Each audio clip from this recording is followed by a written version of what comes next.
فکرنا قتل الناس جميعا، تو گویا اس نے سب کو قتل کیا. یہ چیز جو ہے یہ ایک بڑا اہم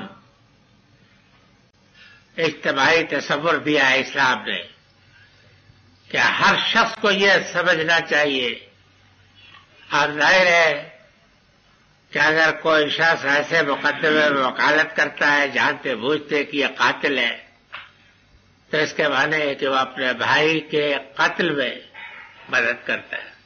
کوئی شخص رشوت دیتا ہے تو وہ اپنے بھائی کے قتل کے چھپانے کے لیے رشوت دیتا ہے. اگر کوئی شخص کسی ایسے مجرم کی حمایت کرتا ہے تو اس کے معنی ہے کہ وہ اپنے باپ، اپنے عزیز، اپنے بیٹے کے قاتل کا حمایت کرتا ہے. تو ظاہر ہے کہ ایسی قوم بغیرت ہے، یعنی جس میں ایسے افراد ہوں. بغیرت قوم وہ ہوگی کہ اگر ایک شخص قاتل ہے تو وہ مانا جائے کہ یہ میرا، میرے باپ کا، میرے بھائی کا، میرے عزیز کا سب کا قاتل. یہ ومن نحیا فکانما احیا الناس جميعا، اور جس نے اس کو زندہ کیا تو بس سب کو زندہ کیا. اب ابن مریم تو کوئی ہے نہیں کہ کسی مقتول کو زندہ کرے گا، قوم بھیجنے کا کہ. تو ظاہر ہے کہ احیا سے مطلب یہ ہے کہ جو اس کے قصاص میں یا اس مجرم کے سراغ لگانے میں، سمجھ گیا، یا اس کے اوپر جرم کو واضح طریقے پر ثابت کرنے میں اور مجرم کو کافر کردار تک پہنچانے میں حصہ لے گا. جس کی شہادت، جس کی مدد، جس کی تائید سے تو وہ قصاص میں یا امرات قصاص ہوگا. منایا قصاص میں فی القصاص ہے آتے یا اولی الالباب تو کہا بھی ہے قرآن میں زندگی ہے. اگر قصاص نہ لیا جا سکے یا قصاص سے عدالتوں کو ہٹایا جا سکے یا اس کے لینے میں قانونی مشرافیوں کے ذریعے سے یا رشوت کے ذریعے سے یا دباؤ کے ذریعے سے اس میں رکاوٹ ڈالی جائے تو اس کے معنی ہے کہ سب کی موت کو کا راستہ پار کریں. وَلَقَدْ جَاءَتْهُمْ رُسُلُنَا بِالْبَيِّنَاتِ ثُمَّ إِنَّ كَثِيرًا مِّنْهُمْ بَعْدَ ذَلِكَ فِي الْأَرْضِ لَمُسْرِفُونَ. اور یہی نہیں ہوا کہ ہم نے یہ قانون نازل کر کے تو پھر اس کے بعد ان کو چھوڑ دیا ہو، بلکہ یہ کیا ہے کہ برابر ان حقائق کو زندہ اور تازہ رکھنے کے لیے ہم انبیاء بھیجتے رہے، داعیان کو پیدا کرتے رہے، مصلحین اٹھتے رہے. یہ آپ کو معلوم ہے کہ حضرت موسیٰ علیہ السلام تک تو صرف چند انبیاء کا پتہ چلتا ہے، لیکن حضرت موسیٰ کے بعد سے انبیاء کا سلسلہ شروع ہو جاتا ہے بنی اسرائیل. یعنی کوئی دور پھر ان کے قوم کا نبی سے خالی نہیں ہے، اگرچہ ان کے انبیاء کی حیثیت وہی ہوتی تھی کہ جو اس امت کے صالح علماء تھے. یہ علماء نہیں، علماء امتی کا انبیاء بنی اسرائیل جو کہا ہے کہ ہمارے یعنی مطلب یہ ہے کہ اس امت میں بنی اسرائیل میں جو فریضہ علماء کے ذمہ تھا وہ انبیاء کے ذمہ تھا، وہ اس امت میں علماء کے ذمہ ہے کہ وہ برابر تذکیر کرتے رہے، متربع کرتے رہے، آگاہ کرتے رہے، عدالتوں کو بھی بتاتے رہے، عوام کو بھی بتاتے رہے، ہر جگہ بتاتے رہے. اور خواہ کچھ ہو جائے، راستے میں کتنی رکاوٹ ہو، لیکن نہ طمع کے شکار ہو اور نہ خوف، بلکہ لازماً اپنا فرض ادا کرتے رہے. تو فرمایا کہ ہم نے تابڑتوڑ ان کے اندر انبیاء بھیجے.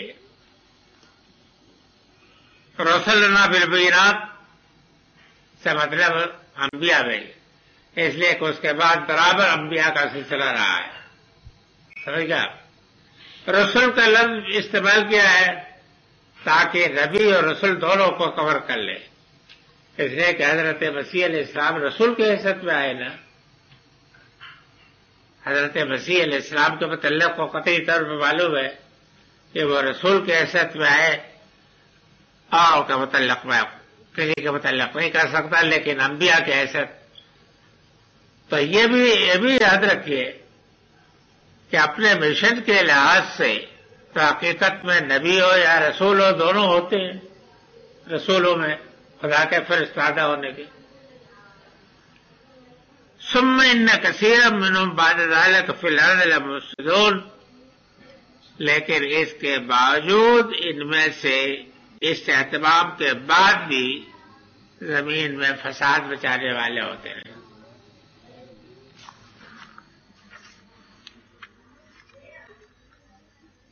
ثم ان کثیرا منهم بعد ذلك فی الارض لمسرفون، کہ ان میں اس کے بعد بھی یعنی اس اہتمام کے بعد بھی زمین میں فساد مچانے والے رہے. مطلب کیا ہے؟ قتل کرتے رہے، قتل کو چھپاتے رہے، قتل کی وکالت کے لیے جھوٹے وکیل پیدا کرتے رہے، اور کو بھاری بھاری رشوتیں فیسیں دیتے رہے، اور عدالتوں کو رشوت دے کر کے ان کی آنکھوں میں دھول جھونکتے رہے.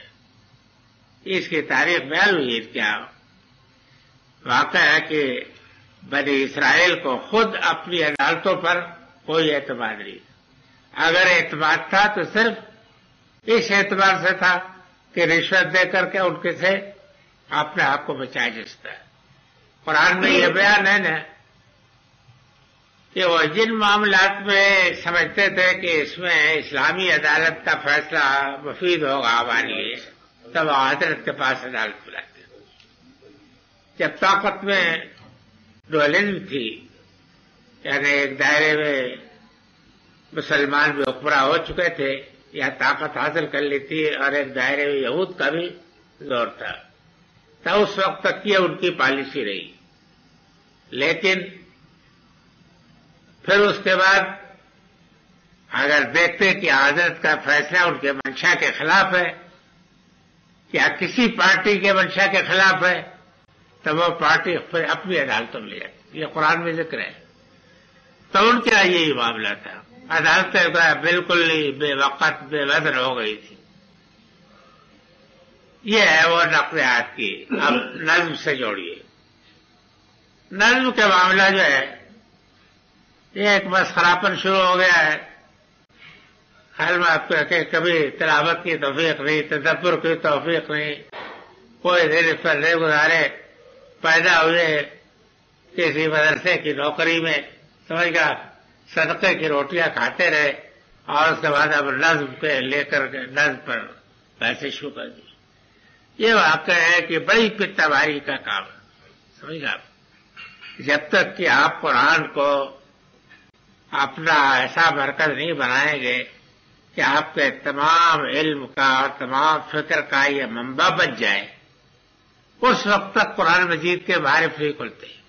اور یہ بات بھی ہے کہ ایک دن اگر آپ نے قرآن کے معاملے میں تجارت کی تو پھر اس کے بعد سب واپس ہو جائے. یہ بات بھی یعنی یہ میں اپنی طرف سے نہیں کہہ رہا ہوں، یہ خود قرآن سے واضح ہے کہ اللہ تعالیٰ اگر اپنے علم کے قدر کرنے والوں کو دیکھتا ہے کہ ان کے اندر ناقدری ہے تو پھر وہ جو کچھ دیا ہوتا ہے وہ بھی واپس لے لیتا ہے. حضرت مسیح نے بھی فرمایا ہے کہ اگر تم اس کی قدر نہیں کرو گے تو جو کچھ خدا نے دیا تھا وہ بھی واپس لے لے گا. انہوں نے بھی فرمایا